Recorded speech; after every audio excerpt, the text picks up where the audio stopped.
daerah Cibatu Purwakarta. Dan ini sekarang posisi lagi nyasar. Nah, kita telepon dulu deh si Kang Yananya.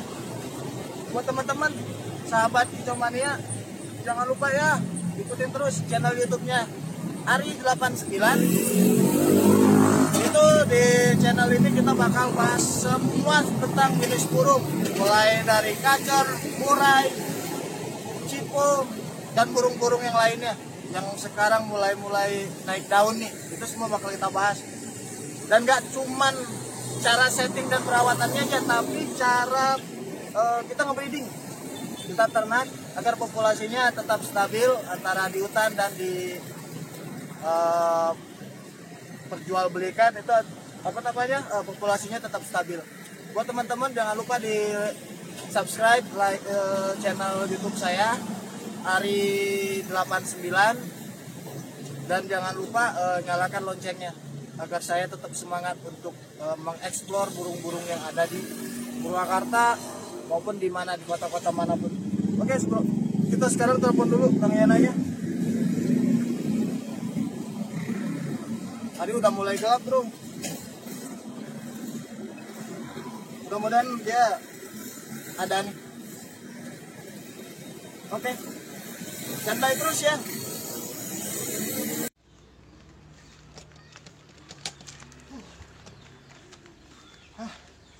Ini kita ketemu juga sama Kang Yana. Aduh. Assalamualaikum. Saya ketemu juga nih sama senior sahabat sekalipun guru. Guru ternak kacer. Nah, hari ini kita mau ulik-ulik lagi nih soal gimana caranya ternak kacer, khususnya buat pemula. Khususnya untuk pemula itu cara-caranya seperti apa, langkah-langkahnya seperti apa. Nah, nanti kita jelasin menurut pemahaman dari Kang Yana itu sendiri. Nah, untuk teman-teman jangan lupa ikutin terus channel YouTube saya di channel YouTube Ari89. Itu di sana nanti kita upload segala macam jenis-jenis burung, mulai dari burung-burung kacer, murai, cipo, dan yang lain-lainnya. Makanya buat teman-teman jangan lupa di subscribe, like, komen, dan share, dan jangan lupa nyalakan loncengnya. Gratis banget itu, gratis, gak usah bayar, gratis pokoknya. Nanti buat teman-teman yang mau tanya-tanya silakan komen di kolom komentar. Barangkali saya dan tim bisa langsung bertemu dengan teman-teman atau sahabat-sahabat sekalian. Di mana aja kita uber aja pokoknya. Oke. Nah, ini buat Kang Yana nih. Sekarang dia udah ada di sini. Susah banget buat nemuin dia, ampun. Oke. Nah, sekarang saya udah ketemu nih, udah saya gencet. Susah banget ya Allah nemuinnya. Ini nih kalau peternak sukses ya, nemuinnya susah. Tiap hari transaksi terus. Nah, sekarang nih Kang Yana, ini banyak teman-teman nih yang nanya nih.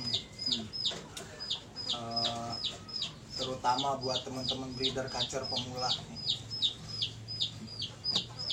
Dari tahap-tahap awalnya ini kayak gimana nih?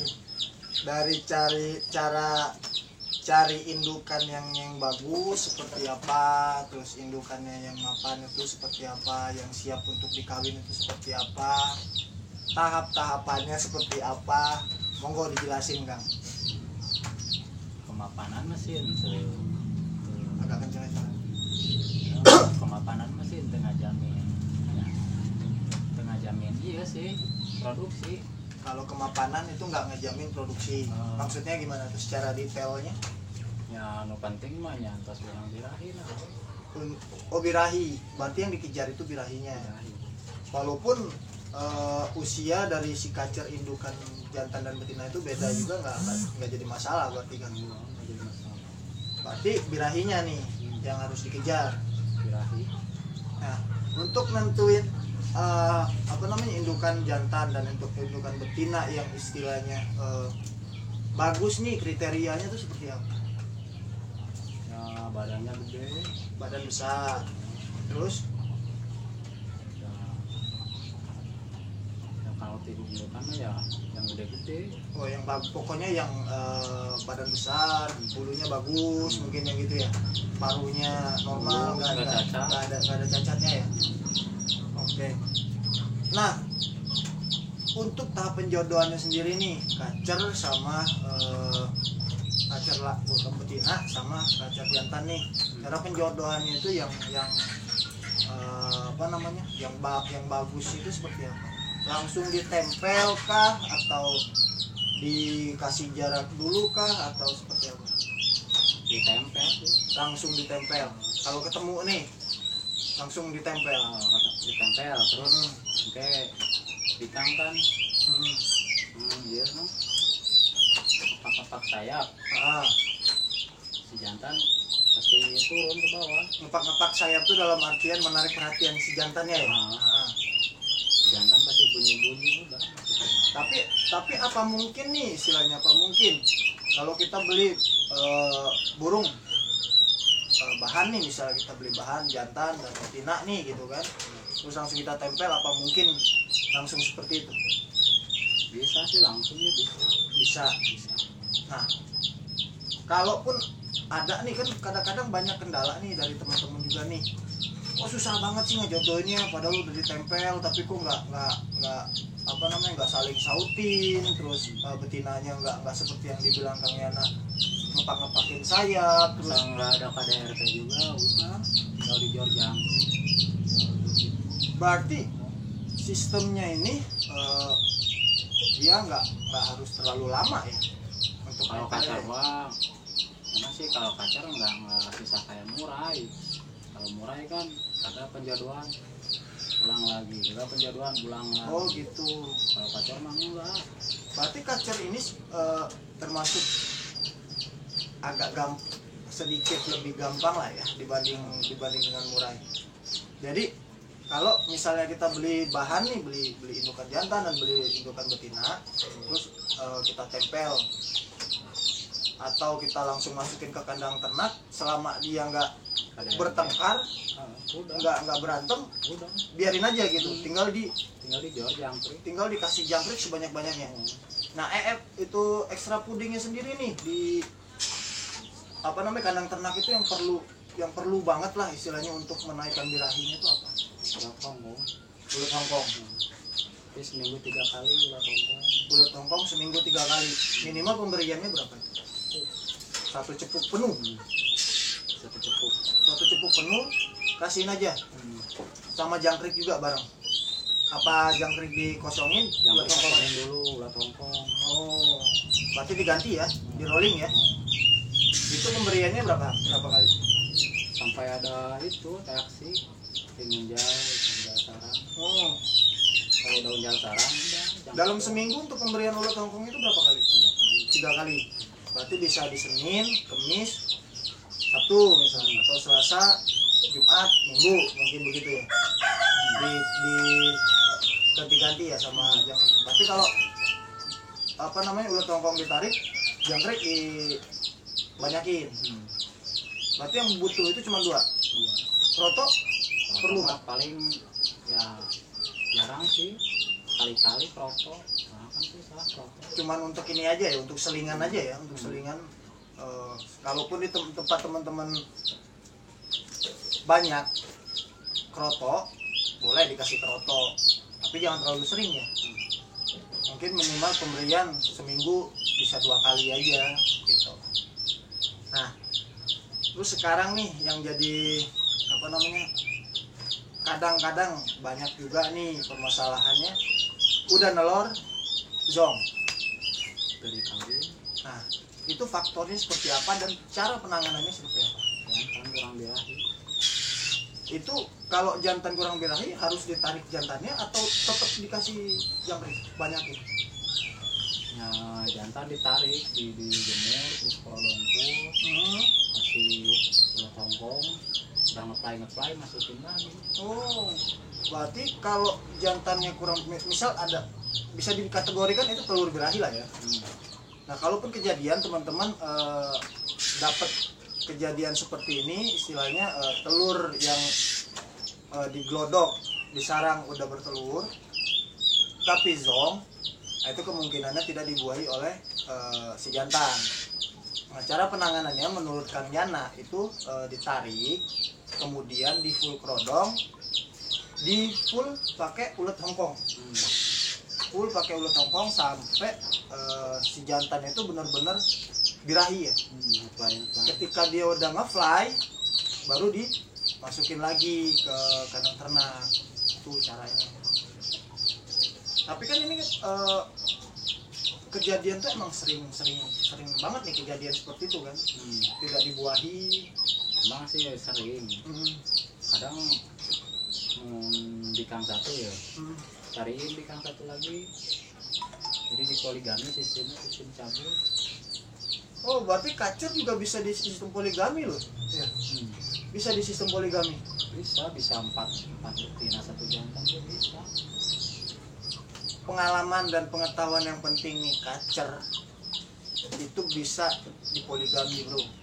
Cuma poligaminya nggak disatuin, pisah kandang. Jadi masing-masing punya kandang atau betina. Disekat mungkin lebih baik kali ya. Disekat. Terus nanti setelah bertelur tarik jantannya, masukin lagi gitu ya. Oh. Nanti sistem cabut, sistem kawin cabut.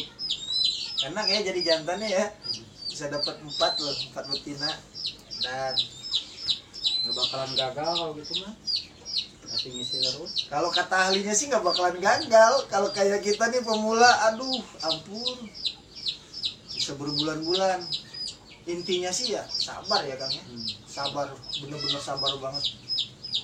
Jadi untuk proses ininya penjodohannya menurut Kang Yana sendiri, untuk kandang sendiri banyak juga temen yang mungkin bertanya, kacir bisa nggak sih di ternak di kandang gantung gitu? Bisa ya? Bisa di kandang gantung itu dengan posisi seperti apa? Di full ablak atau di full krodong atau di mana? Di ablak bisa, nggak cuma indukannya betina. Nah ini yang jadi pertanyaan penting. Apakah indukan jantan dan indukan betina itu harus jinak? Harus jinak semua?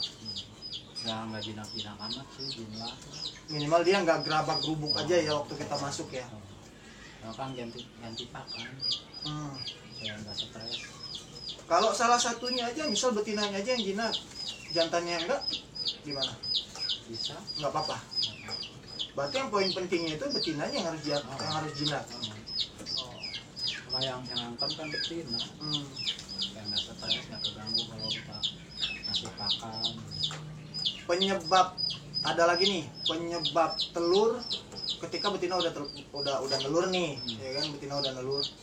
Penyebabnya telur nggak diangkrem itu apa biasanya? Faktor stres itu karena apa? Ya kadang nggak nyaman glodok. Nggak nyaman sama glodok. Itu dikategorikan nggak nyaman dalam di glodok itu nggak nyaman itu karena apa? Banyak sih itunya. Kadang kan jantan birahi lagi bisa. Maksudnya jantan birahi lagi? Mengganggu kan. Mau ke betina. Bisa secepat itu? Ya, bisa. Ketika betina udah nelor, posisi lagi angkrem, terus jantan bisa birahi lagi? Bisa. Kalau airnya terus-terusan dijot di hongkong, protok. Berarti faktornya pertama terganggu karena si jantan birahi. Terus kedua? Ya birahi awal. Birahi awal. Betina Birahi awal. Pertama gangguan dari si jantan, terus kedua birahi awal, terus ketiga glodok nggak nyaman.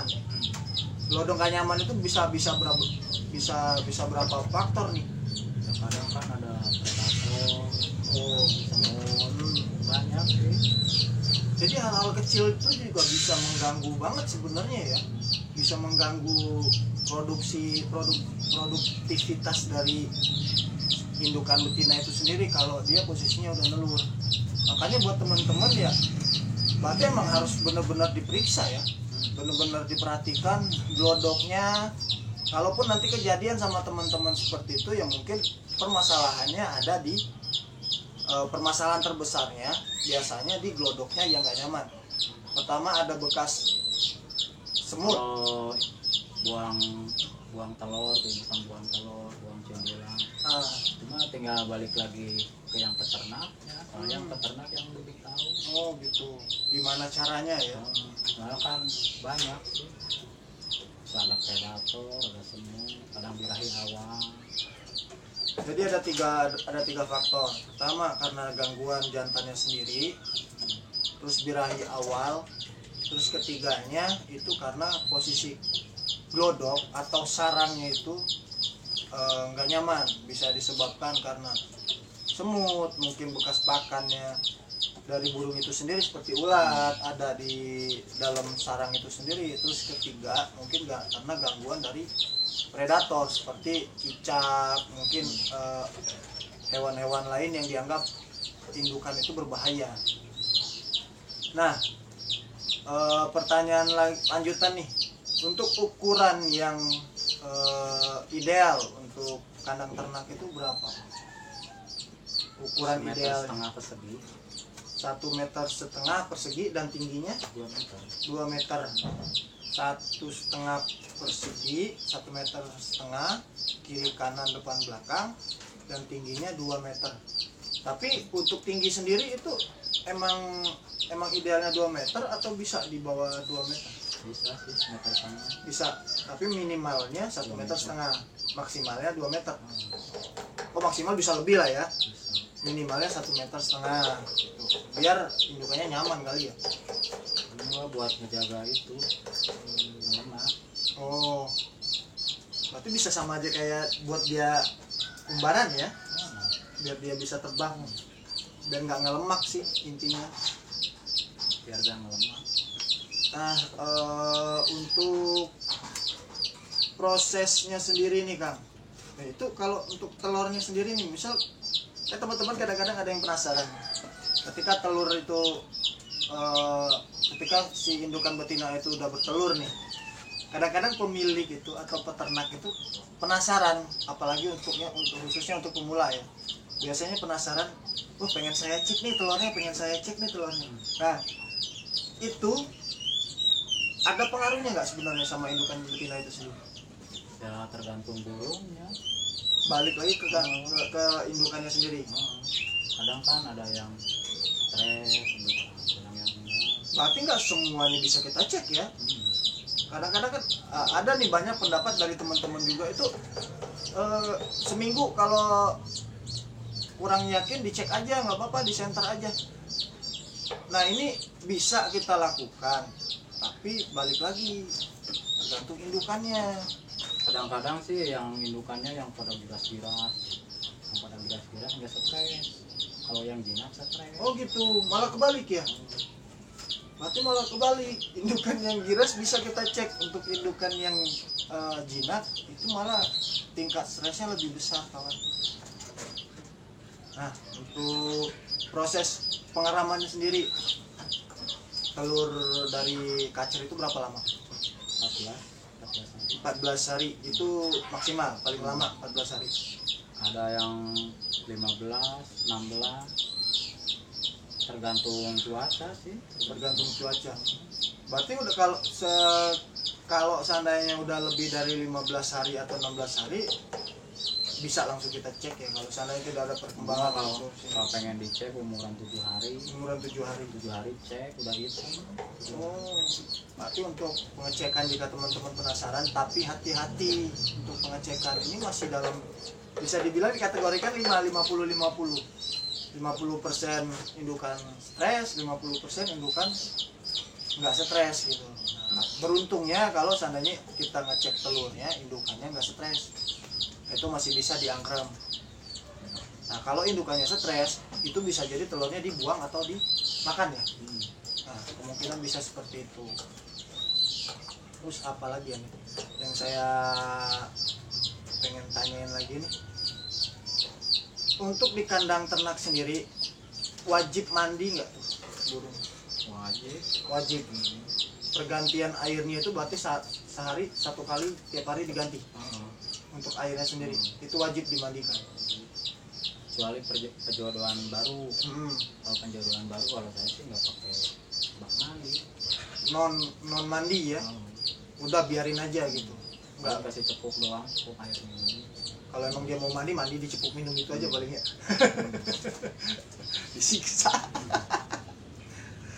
Kalau udah nalur udah kasih bak mandi. Untuk mengantisipasi biar indukannya nggak birahi lagi ya. Tapi yang kedua kali nelor, kalau udah produksi mah ya nggak apa-apa. Nggak apa-apa ya. Kasih bak mandi. Jodohan anyar kalau pengen cepat nelor. Untuk tahap penjodohan yang baru ya, yang baru-baru dijodohin itu menurut Kang Yana dan menurut pengalaman dari Kang Yana itu di 0 mandi.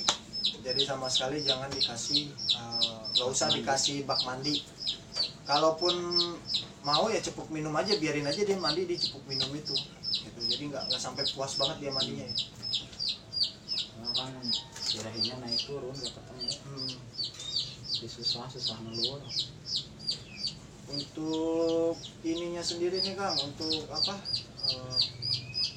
media sarang atau media yang harus ada di dalam sarang itu sendiri, di kandang ternak itu sendiri itu apa tuh yang biasa dipakai?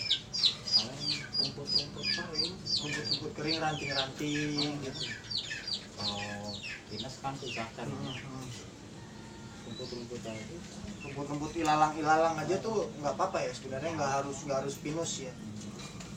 Berarti rumput atau ranting-ranting kering itu juga nggak masalah sebenarnya, bisa langsung ditaburin aja ya, ditaburin ke bawah. Nah untuk ekstra puding tambahannya nih kira-kira apa nih Kang? Ya kalau masa penjodohannya ya banyak sih. Yang wajib kita siapin nih ya, yang wajib kita siapin apa aja nih? Cacing, belut tongkong, toto. Jangkrik harus itu ya, kalau jangkrik harus. Udah sih gitu. Tulang sotong ntar kalau udah main di bawah oh, berarti tulang sotong itu untuk proteinnya aja ya. Kalau indukannya udah mulai angkut sarang mungkin ya. Yang ke sarang kan pasti di bawah tuh betina, baru kasih.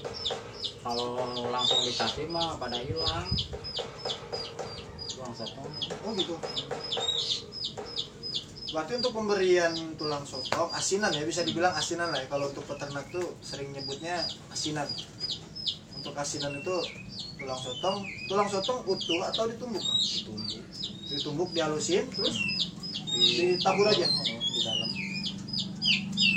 Berarti beda caranya sama kenari ya. Kalau kenari kan cuma digantung ya. Berarti kalau untuk kacar itu ditumbuk halus, setelah itu ditabur aja di Kadang kan dasar. beda sih indukan, ada yang suka tulang sotong. Kalau saya dikasih ke jangkrik. Nah, satu lagi nih pertanyaan yang paling penting, penempatan kandang ternak bagusnya dan nyamannya tuh di mana nih Kang? Ya di mana juga sih nyaman, yang penting mah burungnya nyaman ya.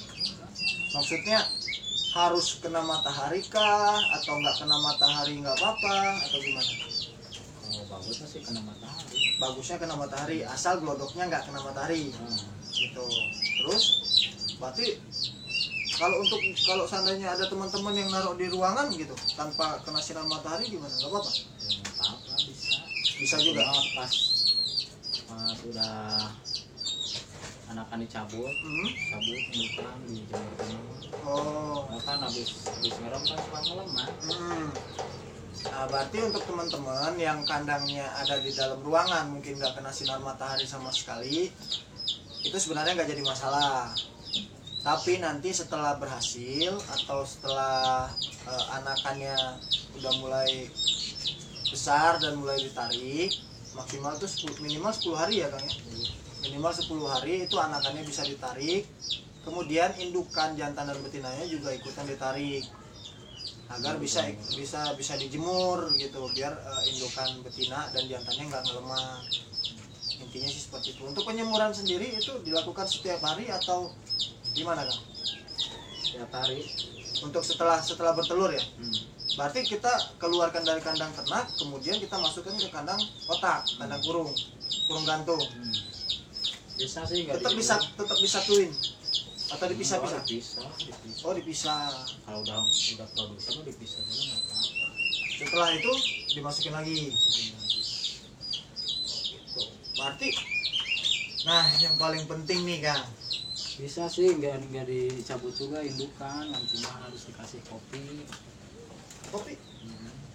Ternyata kacang kopi juga bro.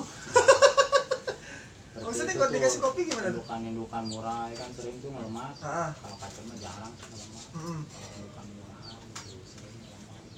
Kalau saya sih setiap 2 minggu sekali kasih kopi. Kopi itu gimana maksudnya?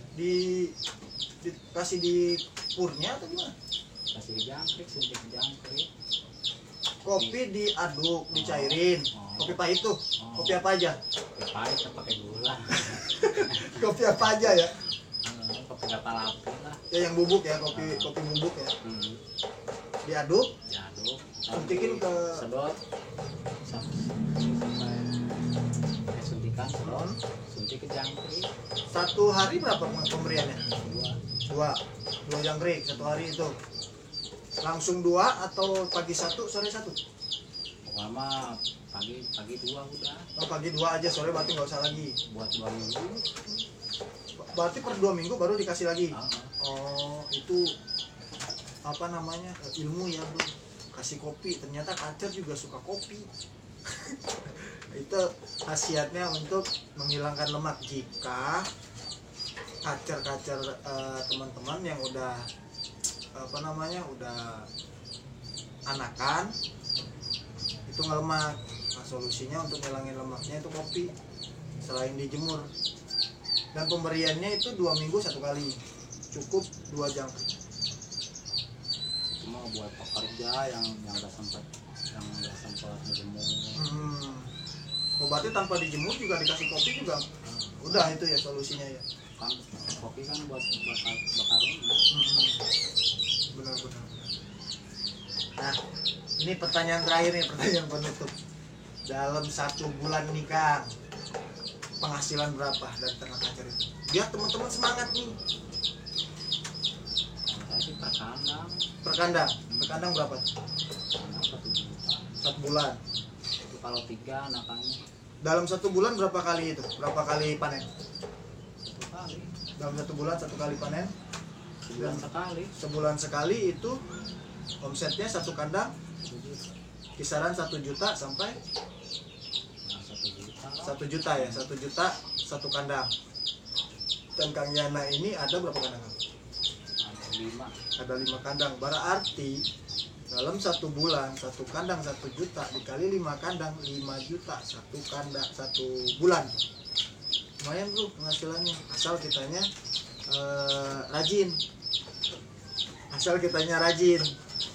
Nah ini untuk Kang Yana sendiri nih, pesan-pesannya Kang buat teman-teman pemula yang baru mau belajar ternak itu apa tuh? Ya, pesan-pesannya, motivasinya biar teman-teman semangat. Sabar aja lah. Intinya sabar terus ya, telaten. Sabar dan telaten. Nah kunci utama itu adalah memang segala sesuatunya memang harus sabar. Terus keduanya memang harus telaten, ya kan? Karena faktor kunci kita berhasil itu ada di 2 itu, faktor sabar dan telaten. Nah untuk teman-teman pemula itu jangan takut kalaupun kejadian seperti tadi zong ataupun lama proses penjodohannya. Nah, itu memang masing-masing dari si burung itu sendiri beda-beda karakternya. Gak semua karakter indukan itu sama. Jadi jangan berpikiran, wah temen udah berhasil kok saya belum, oh temen udah berhasil kok saya belum. ikutin aja prosesnya, nanti juga suatu saat teman-teman bakal nikmatin hasilnya. Oke, dimana ada proses di situ ada hasil, dan hasil nggak pernah mengkhianati proses. Oke, itu kata-kata mutiara dari saya sih. Kang Yana ini orangnya nggak apa namanya, nggak bisa dibilang malu-malu, tapi dia nggak pelit ilmu. Saya juga sering sharing sama Kang Yana ini. Kang Yana ini bisa dibilang sahabat saya buat tukar pikiran. Oke, teman-teman, jangan lupa ikutin terus channel saya di channel YouTube Ari 89, ARIA 89. Jangan lupa di subscribe, like, komen, dan share. Dan jangan lupa nyalakan loncengnya supaya saya tambah semangat mengeksplorasi burung-burung yang ada di Nusantara. Ya, barangkali saya nanti bisa ketemu sama teman-teman. Oke? Mumpung hari udah sore, kita tutup pembicaraan kita next. Kita lanjutin lagi kapan-kapan mungkin. Selanjutnya ada teman saya nih yang nanya soal cicak hijau. Nah, untuk teman-teman cicak hijau, tonton terus nih channel saya. Oke? See you.